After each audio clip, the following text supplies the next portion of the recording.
십자가의 사랑, 그 크신 하나님의 그 끊을 수 없는 놀라운 사랑, 그 사랑 흘러가 큰 바다를 이루고 측량할 수 없이 내 맘에 넘쳐 흐르네. 십자가의 사랑, 십자가의 사랑, 그 크신 하나님의 그 끊을 수 없는 놀라운 사랑, 그 사랑 흘러가 큰 바다를 이루고 측량할 수 없이 내 맘에 넘쳐 흐르네. 영광의 주 하나님, 나를 위해 십자가 지셨네. 피 흘리신 자기 내어주신 그리스도, 나는 믿네. 십자가의 사랑. 반갑습니다. 제가 누구인지 좀 이제는 얼굴을 알겠죠? 제가 누구일까요? 선생님. 선생님 많잖아. 난 누굴까? 맞아요. 제 이름은 박혜미라고 하고요. 저희 셀은 어디죠? 고2, 고3 네, 자매들과 함께 셀을 하고 있습니다. 네, 반갑습니다. 여러분들, 우리 오늘 함께 말씀을 나눌 건데요. 말씀의 제목은 하나님 나라 형통의 비결입니다. 제목을 하나님 나라 부의 비결이라고 할까, 형통의 비결이라고 할까 고민을 하다가 부보다는 형통이라고 이야기하는 게 우리 친구들한테 더 와닿을 것 같다라는 생각이 들어서 하나님 나라 형통의 비결이라고 하는 제목으로 가지고 왔습니다. 하나님 나라 형통의 비결이 있다면 뭐라고 생각하시나요? 나는 생각한 게 있다.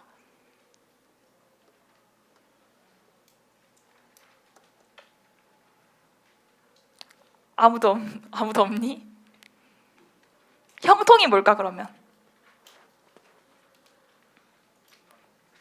응?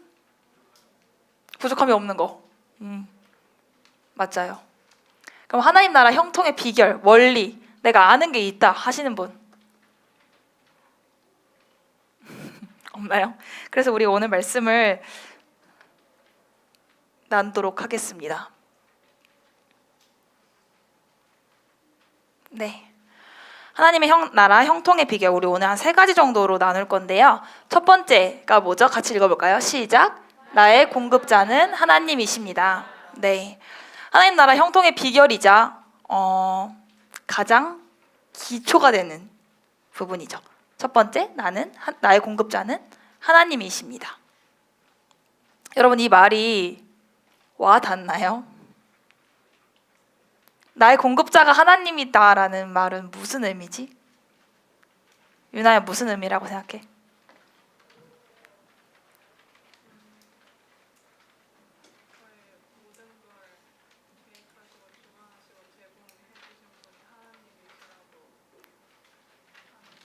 맞아요. 유나가 나의 모든 것을 공급해 주시고 제공해 주시는 그 근원이 하나님이시라는 것을, 그런 의미다라고 말해줬어요. 맞습니다. 우리가 형통 혹은 누군가는 이걸 부라고 이야기할 수도 있을 것 같아요.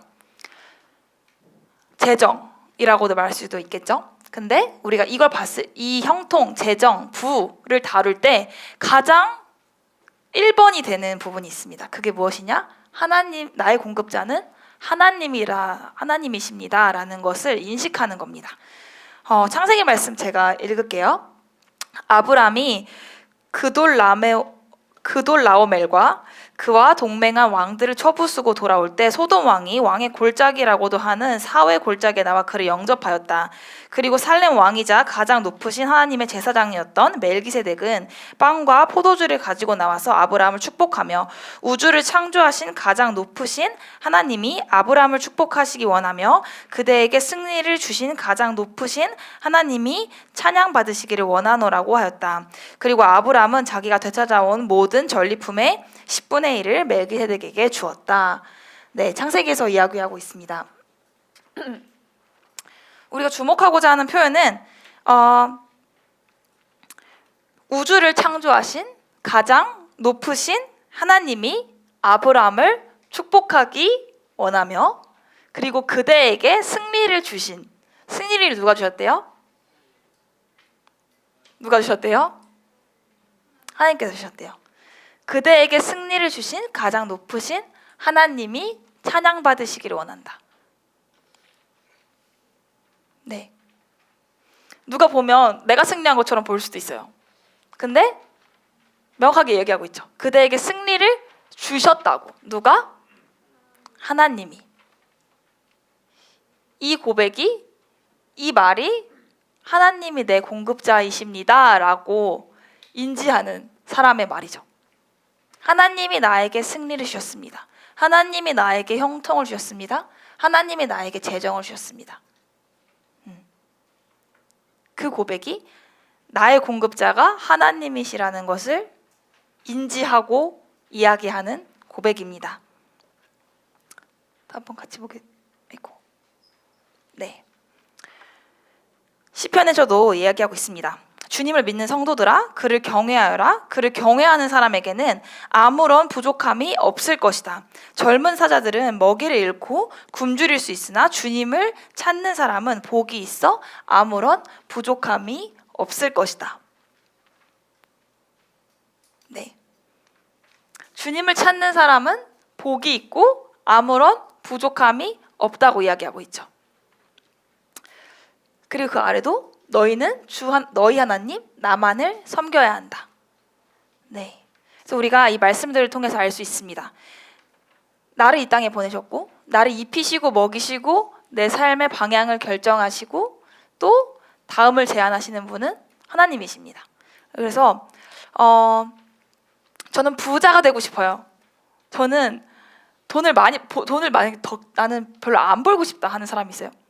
나는 그냥 그저 그렇게 간신히 입에 풀칠할 정도만 평생 살다가 그냥 그렇게 원하시면 그렇게 사셔도 됩니다.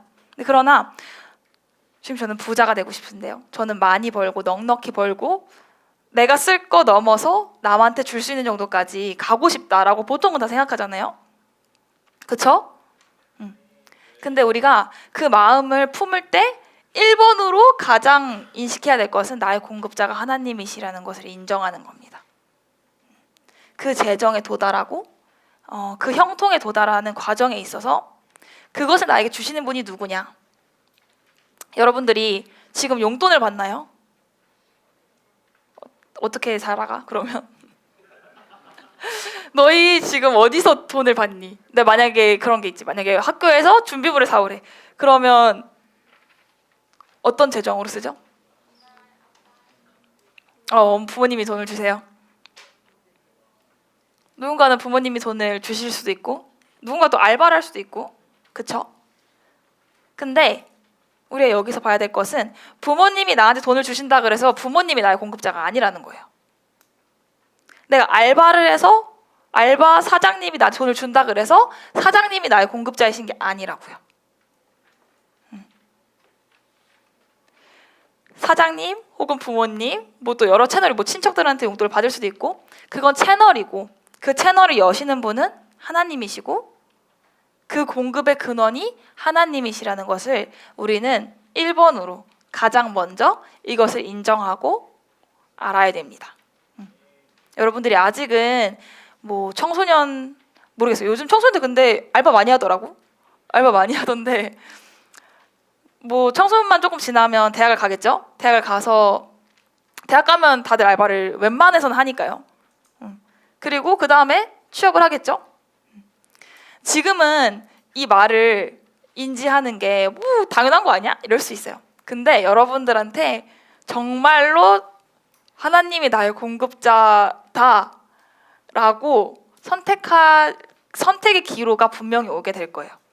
내가 이 상황에서 하나님이 나의 공급자이신 거를 인정할 거냐, 아니면 내가 지금 여태까지 나를 공급했던 그 채널을 나의 공급자로 인식할 거냐, 그거를 선택할 수 있는 기로가 머지않아, 혹은 지금도 겪고 있을 수 있겠죠. 머지않아 여러분들 앞에 그 순간이 올 겁니다. 근데 그때 선택을 하려면 우리가 지금 잘 알아놔야겠죠.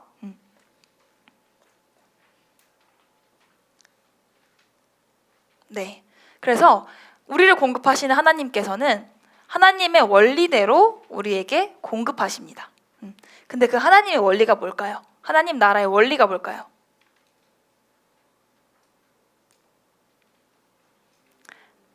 그렇습니다. 심는 대로 거두는 거.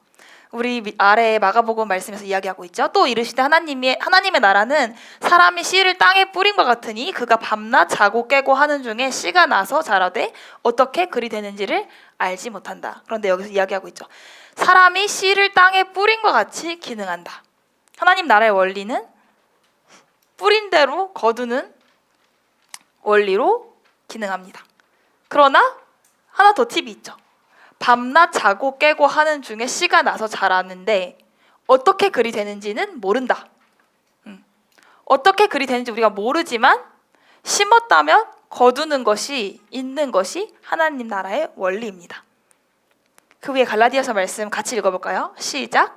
옛 본성의 요구를 충족시키기 위해 옛 본성의 밭에 계속 씨를 뿌리는 사람은 결국 파멸을 거두고 성령의 밭에 계속 씨를 뿌리는 사람은 성령으로부터 영원한 생명을 거둘 것입니다. 선한 일을 하는데 낙심하지 맙시다. 우리가 포기하지 않으면 때가 이르면 추수할 것입니다. 그러므로 기회가 있을 때마다 모든 사람에게 선한 일을 하고 특별히 신실한 믿음을 가진 가족들에게 그렇게 합시다. 네, 아멘. 이 말씀에서 얘기하고 있는 포인트가 여러 가지 있겠지만 우리 오늘은 심고 거두는 원리에 대해서 집중해서 이 말씀을 볼 겁니다. 그래서 우리가 첫 번째로 인식해야 될 것, 하나님 나라에서는 하나님 나라의 형통을 누리기 위해서 나의 공급자가 하나님이시라는 걸 인정하는 것.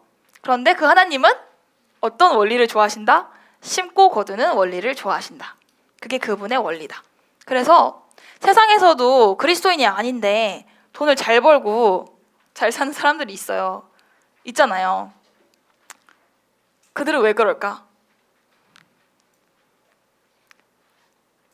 그들은 심고 거두는 원리를 잘 적용한 거죠. 근데 그리스도인인데 가난해. 그런 사람들도 있어요. 왜 그럴까? 심고 거두는 원리에 대해서 잘 몰랐기 때문이죠. 그래서 우리가 형통을 바라볼 때 가장 중요한 게 뭐다? 아니, 그거보다 더 중요한 거. 첫 번째 얘기했던 거. 나의 공급자는 하나님이십니다. 나에게 모든 축복을 주시는 그 근원은 하나님이십니다. 근데 이거는 여러분 재정뿐만 아니라 인생의 모든 영역에서 해당하는 겁니다.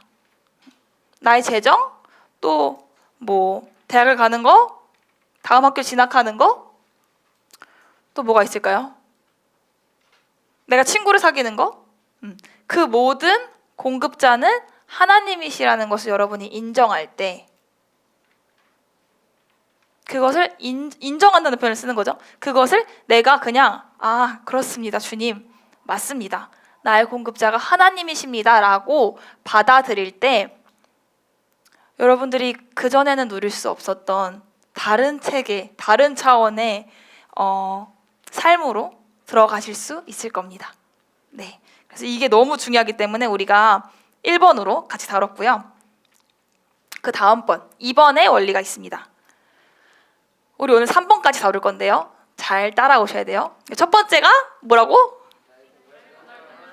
나의 공급자는 하나님이십니다. 그러면 우리 하나님께서 우리 각자에게 주신 것들이 있죠. 우리 각자가 사람이 태어나면 누구든지 얻어서 내가 주어져서 태어나는 것들이 있죠. 뭐가 있을까? 달란트, 시간, 재능 이런 것들이 있죠. 뿐만 아니라 재정도 마찬가지예요. 나에게 들어오는 것들이 생기죠. 이제 당장 여러분들도 뭐 용돈을 받는다면 용돈을 받을 거고, 뭐 곧 추석이네요. 추석 때 친척들 만나면 가서 이제 뭐 받아올 수도 있고, 내가 가진 것이 생깁니다. 그런데 우리가 중요한 것은 내가 가진 것을 얼마나 지혜롭게 관리하냐가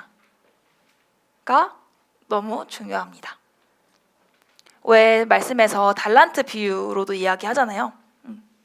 결국 0이 주어지는 사람은 없어요. 내가 태어났어. 근데 내가 시간도 없고 재능도 없고 아무것도 그런 사람은 없어. 태어났다면 나에게 주님의 부르심을 향해 달려갈 수 있는 시간과 재능과 조건과 또 필요한 것들이 주어지죠.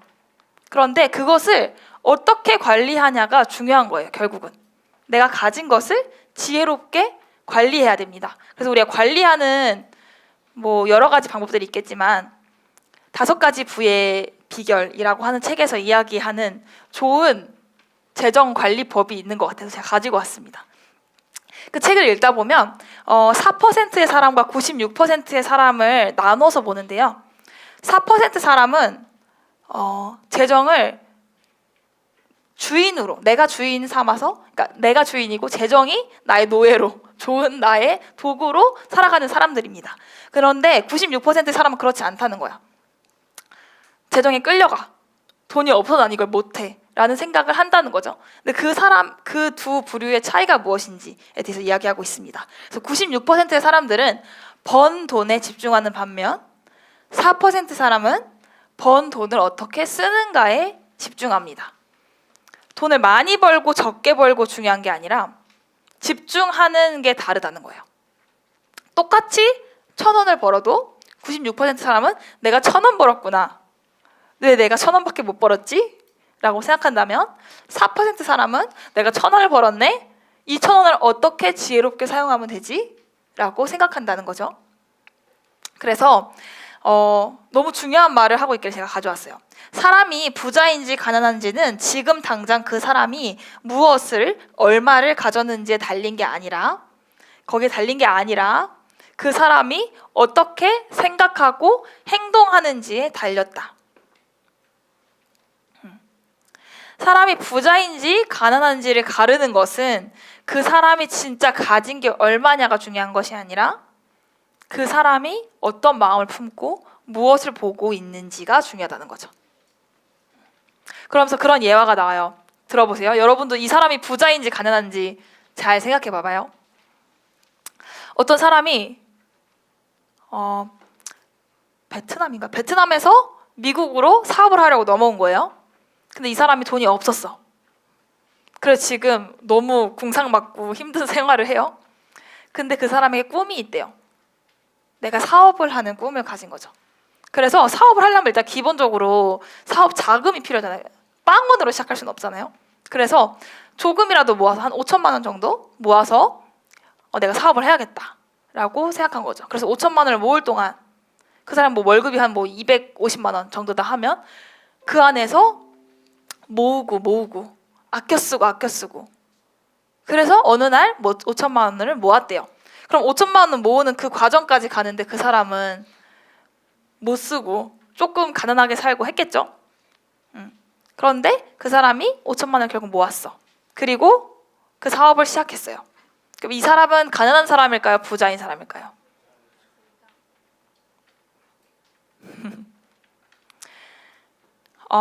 그 사람은 부자인 사람입니다. 왜냐하면 그 마음 안에 비전과 목표와 꿈이 있었기 때문이죠.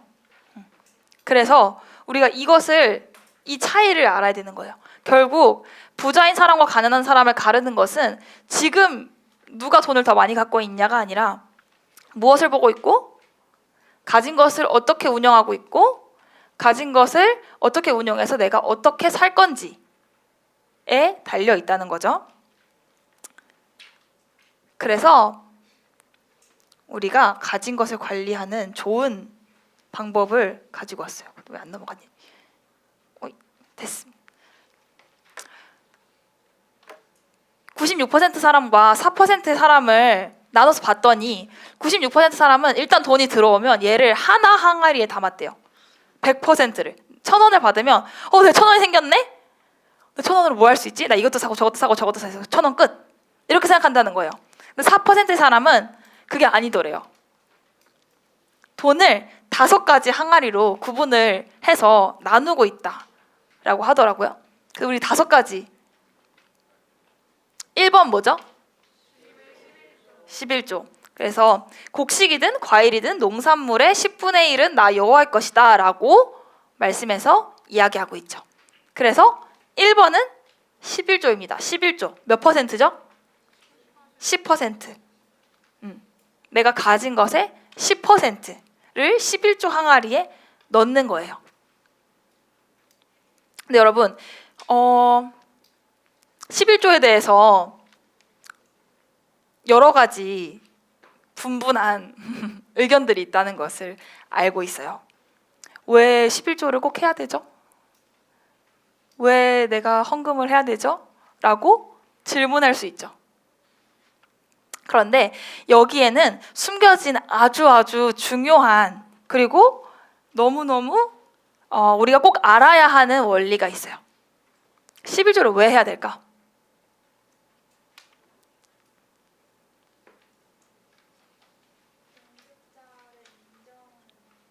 맞아요. 맞아요. 우리 재정을 하나님 나라의 재정을 바라보는 첫 번째 원리가 뭐였죠? 나의 공급자는 하나님이십니다. 그런데 우리가 나의 공급자는 하나님이십니다. 내가 나의 공급자는 하나님이십니다. 라고 저는 생각해요. 만약에 그렇게 생각해요. 생각해요 말했어요. 그 사람이 그렇게 생각하는지 안 하는지를 알 수 있는 좋은 툴 중에 하나입니다. 그래서 우리가 11조라는 것에 대해서 볼 때 나의 공급자가 하나님이시라는 것을 인정하는 거예요. 왜냐하면 나의 100%를 하나님이 주셨는데 내가 10분의 1 정도 그분께 못 드리나? 그래서 이 훈련을 여러분들이 일찍 하시기를 저는 추천합니다. 그래서 생각해보면 저는 청소년 때 사실 그렇게 돈을 많이 벌 일이 뭐가 있겠어요? 그래서 용돈을 받고 내가 쓸 거를 먼저 쓰면 11조와 헌금을 할 돈이 남지 않는 거예요. 그래서 그냥 일단 받았어. 오늘 용돈 날이야. 그러면 11조를 먼저 내버려 일단. 먼저 내버리고 그 다음 남은 거에서 관리하는 법을 연습했던 것 같아요. 그런데 저도 그런 생각이 들었어요. 내가 이거를 지금 이 10%만 아끼면 지금 내가 사고 싶은 거 저걸 하나 더 할 수 있을 것 같은데 내가 떡볶이 한 그릇을 더 먹을 수 있을 것 같은데 라는 생각이 들 때가 있을 수 있죠. 그런데 그때 여러분들이 인식해야 될 거? 그때 제가 인식했던 것은 그거였던 것 같아요. 그렇지 않아. 그러나 나의 공급자가 누구신지 나는 알고 있지. 나의 이 재정을 공급하시는 그 근원이 하나님이시라면 내가 하나님께 10분의 1 드린 거 그분이 모르실 리가 없고 나의 증가하는 형통을 위해서 내가 다음 단계로 넘어가기 위해서 이건 나에게 좋은 훈련이다. 그래서 에라 모르겠다 하고 훌떡 내버리고 그 다음을 살았던 것 같아요. 근데 그랬을 때 여러분 제가 약속할 수 있는 것은 하나님은 그것을 반드시 알고 또 반드시 그에 대해서 보답하시는 분이십니다. 이거는 제가 여러분에게 약속할 수 있어요. 왜냐하면 나는 그렇게 경험했거든. 근데 이 부분에 대해서 10대 때 경험해 두는 거는 너무 귀중한 것 같아요. 지금 생각해보면 그래요. 왜냐하면 날이 갈수록 내가 버는 돈은 점점 더 많아져. 11조를 해야 되는 금액이 점점 많아지잖아. 그러면 내가 1,000원 잘하고 있었다가 2,000원 한 거 괜찮은데 1,000원도 안 해봤는데 2,000원 하는 거 너무 힘든 일이에요. 그래서 하나님이 내가 이렇게 했을 때 반드시 갚으시는 분이시더라 라는 그런 나의 생각의 알고리즘과 그분과 나 사이에서 경험한 그 축적된 경험치들이 너무도 귀중하다는 것을 저는 여기서 여러분들에게 꼭 추천하고 싶습니다. 그래서 이걸 꼭 20살이 되기 전에 여러분들이 경험해 봤으면 좋겠어요. 하나님은 내가 재정에 대해서 이만큼 믿음으로 도전할 때 반드시 답하시는 분이시구나 라는 것들을 우리가 미리미리 훈련하고 또 그것을 경험하는 좋은 그런 시간들을 쌓아갔으면 좋겠습니다. 그리고 두 번째가 있죠. 두 번째 뭐죠? 헌금이 있습니다. 그래서 보니까 여기서는 offerings라고 얘기하고 있더라고요. 그래서 11조와는 좀 다른 개념이죠. 11조는 내가 받은 것에 내 수입의 100% 중에서 이 수입의 공급자가 주님이시라는 것을 인정한다는 것의 의미로 10분의 1을 떼서 드리는 거라면, 헌금은 정말 어떤 목적이 있는 나의 드림인 거죠. 그래서 사실 이 책에서는 이렇게 설명하고 있어요. 뭐 봉사하는 데 쓰거나 기부를 한다거나 이런 것도 같이 포함해서 하고 있더라고요. 네, 그렇습니다. 그런 개념을 생각해 주면 될 것 같아요. 그리고 우리가 하고 있는 뭐 선교 헌금, 감사 헌금, 이것들이 여기에 포함된다고 생각하시면 되겠습니다. 그리고 세 번째 뭐죠? 저축. 여러분, 저축은 너무 중요합니다. 내가 버는 족족 100% 다 쓴다. 그럼 안 돼요. 아시겠죠? 그리고 네 번째, 투자. 투자는 뭘 의미하지? 뭘 의미할까요? 뭐라고? 은욱이 뭐라고? 미래를 위한 준비. 또 저축과 투자의 차이가 뭐야 그러면?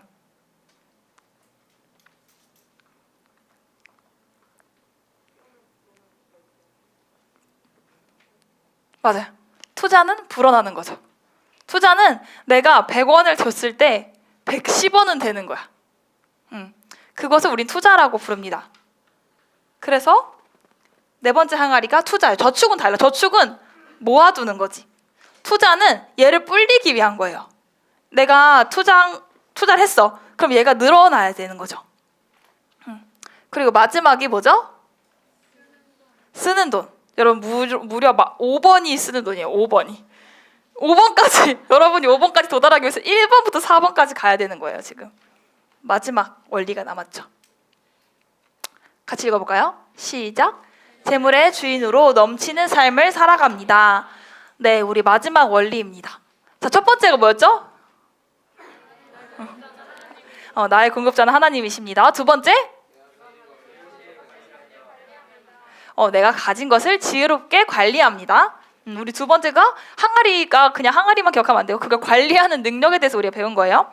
세 번째, 재물의 주인으로 넘치는 삶을 살아갑니다. 그래서 우리가 재물의 주인으로 살아가는 겁니다. 재물이 나의 주인이 아니에요. 난 돈이 없어서 이걸 못해 라고 생각하는 건 재물이 나의 주인인 거죠. 그런데 나는 이걸 하고 싶어. 그럼 여기에 필요한 재정을 내가 가져올 거야, 끌어올 거야 라고 생각하는 것이 재물의 주인된 마인드입니다. 그래서 우리가 재물의 주인으로 넘치게 살아가기 위해서 우리가 실천할 것들이 있죠. 첫 번째는 부지런히 일해서 수입을 늘리는 겁니다. 우리가 하나님 나라의 원리에 대해서 배울 때 심고 거두는 원리라고 했죠. 가만히 있는데 갑자기 하늘에서 떨어지는 게 아니에요. 여러분, 부지런히 일해야 됩니다. 그리고 수입을 늘리기 위해서 나의 재능과 나의 달란트를 투자해야 되는 거예요. 잠언 말씀 우리 같이 읽어볼까요? 시작. 부지런한 자의 손은 다스릴 것이나 게으른 자는 조공을 바치게 되리라.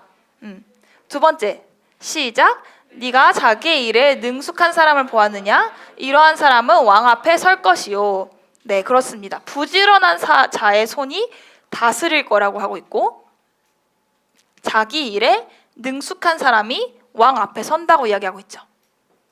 그래서 부지런히 일하고 부지런히 공부해야죠. 내가 공부가 나의 적성이 아니라면 여러분이 적성이 맞는 그 길을 찾아서 또 거기에 부지런을 떨어야 합니다. 그래서 나는 그냥 적당히 노력하고 적당히 하고 싶은데요. 그렇게 하십시오. 그 정도의 삶을 살게 될 겁니다. 그런데 여러분 부지런히 하는 사람에게는 반드시 우리가 이 원리대로 넘치는 삶을 살아갈 수 있죠. 그리고 심고 거두는 원리를 이해하십시오. 그래서 고린도후서 말씀 제가 읽을게요. 심는 자에게 씨와 먹을 양식을 주시는 이가 너희 심을 것을 주사 풍성하게 하시고 너희 의의 열매를 더하게 하시리니 너희가 모든 일에 넉넉하여 너그럽게 연보를 함은 그들이 우리로 말미암아 하나님께 감사하게 하게 하는 것이라. 네, 너무 감사하게도 하나님은 그냥 아무것도 안 주시고 한번 심어봐 하시는 분이 아니에요. 너네가 어디 한번 심어가지고 얼마나 자라나 보자 이러신 성품의 하나님이 아니시죠. 뭐라고 하고 계세요? 너희 심을 것을 준다고 하세요. 여러분들에게 심을 것이 주어졌습니다. 여러분들에게 심을 것이 있어요. 없지 않아요. 난 심을 게 아무리 봐도 없는데요. 그렇지 않습니다. 여러분에게 심을 것이 있어요. 그걸 내가 아직 모르겠다 그러면 못 찾고 있는 거죠. 그러면 선생님한테 물어보십시오. 셀 선생님한테 물어보세요. 선생님 제가 심을 것이 무엇인지 모르겠어요. 알려주세요. 하면 선생님들이 도와주실 겁니다. 그래서 여러분 우리가 하나님께서 반드시 우리에게 심을 것을 주셨습니다. 그래서 그 심을 것을 나는 심으면 돼요. 열심히 부지런히. 그 아래 마태복음 말씀입니다. 그러므로 무엇이든지 남에게 대접을 받고자 하는 대로 너희도 남을 대접하라. 이것이 율법이요 선지자니라. 네, 그래서 내가 받고자 하는 만큼 주면 됩니다. 내가 거두고자 하는 만큼 심으면 됩니다. 이해가 되셨을까요? 네. 마지막이에요. 비전에 집중하십시오. 돈의 부족이 결코 성취를 방해하는 것이 아니라 비전이나 지식의 부족이 성취를 방해합니다. 성취를 방해하는 것이 무엇이라고요? 비전이나 지식이 방해하는 게 아니라 비전이나 지식의 부족이 방해하는 겁니다. 네. 돈이 부족하는 것은 여러분들의 성취를 막을 수 있는 요인이 아니에요. 여러분들의 형통을 막을 수 있는 건 오직 비전이나 지식이 부족해서입니다. 이 지식은 그냥 공부를 많이 한 지식, 그 지식이 아니라 하나님 나라의 원리를 아는 지식입니다. 재정을 다루는 원리를 아는 지식입니다. 비전이나 재정을 다루는 지식이 부족할 때만이 오로지 성취가 방해될 수 있죠. 그러면 거꾸로 하면 되겠죠. 우리는 비전을 가지고 하나님 나라의 원리에 대해서 알아가면 됩니다. 그래서 우리가 형통을 바라볼 때, 재정을 바라볼 때 이 비전과 함께 가는 거라는 걸 여러분들이 꼭 인식했으면 좋겠어요. 그냥 나의 비전과 나의 부르심 없이 이 땅에서 잘 먹고 잘 살다가 어느 날 죽는 게 나를 향한 하나님의 계획은 아니잖아요. 여러분들을 향한 하나님의 계획은 아니죠. 그냥 저는 기왕 한번 사는 거 돈 잘 벌고 잘 먹다가 그냥 죽을 때 편안하게 죽었으면 좋겠어요가 인생의 목표입니까, 여러분들? 아니죠. 돈 가져갈 거야? 천국에? 그럴 수 없잖아. 그래서 재정은 도구예요, 여러분들. 하나님이 우리에게 공급하시는 좋은 도구입니다. 그런데 그 도구를 비전을 이뤄가는 것에 사용하는 겁니다. 여러분들이 이 땅에 태어났다면 그냥 태어난 사람은 아무도 없고 반드시 여러분 각자를 위한 하나님의 계획이 있고 부르심이 있습니다. 그런데 그 부르심을 우리가 이뤄갈 때 나의 부르심을 이루는 것에 가장 좋은 도구가 되는 것 중에 하나가 재정인 거죠.